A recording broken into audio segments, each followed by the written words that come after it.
15 तारीख को मेरा बर्थडे है। मैं सेलिब्रेट नहीं कर पाऊंगा, रीज़न कि मैं शूटिंग पे हूँ। अगर मैं इसके लिए अगर जाऊँ तो शायद किसी का नुकसान हो जाएगा। और तो दोस्तों आपको बता दें कि बहुत ही बड़ा ये बैड न्यूज़ है, क्योंकि खेसारी लाल यादव जी अपना बर्थडे सेलिब्रेट नहीं करेंगे। क्यों नहीं करेंगे? क्योंकि खेसारी लाल यादव जी का एक मूवी शूटिंग हो रहा है कश्मीर में, जिस मूवी का नाम है रंग दे बसंती। जी हाँ दोस्तों, और उस मूवी का शूटिंग चल रहा है खेसारी लाल यादव जी का कश्मीर में। इसी कारण खेसारी लाल यादव जी अपना बर्थडे इस साल सेलिब्रेट नहीं कर पाएंगे आप लोगों के साथ। तो खेसारी लाल यादव जी का कहना है कि ये अगर अपना बर्थडे सेलिब्रेट करेंगे तो हमारे प्रोड्यूसर, डायरेक्टर और भोजपुरी का मतलब जो है कि कुछ नुकसान हो जाएगा, मूवी शूट नहीं हो पाएगा।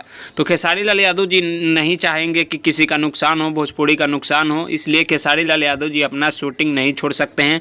इसलिए खेसारी लाल यादव जी इस साल का अपना बर्थडे सेलिब्रेट नहीं कर पाएंगे। तो कोई बात नहीं, खेसारी लाल यादव जी लाखों करोड़ों दिल के धड़कन में बसते हैं, वो लोग आपका बर्थडे सेलिब्रेट करेंगे, बहुत ही खुशी मनाएंगे और बहुत ही धूमधाम से आपका बर्थडे सेलिब्रेट करेंगे। तो दोस्तों आप लोगों को क्या लगता है, खेसारी लाल यादव जी का बर्थडे हमें सेलिब्रेट करना चाहिए? और खेसारी लाल यादव जी का क्या ये कहना सही है कि मैं शूटिंग नहीं छोड़ के अपना बर्थडे सेलिब्रेट नहीं कर सकता?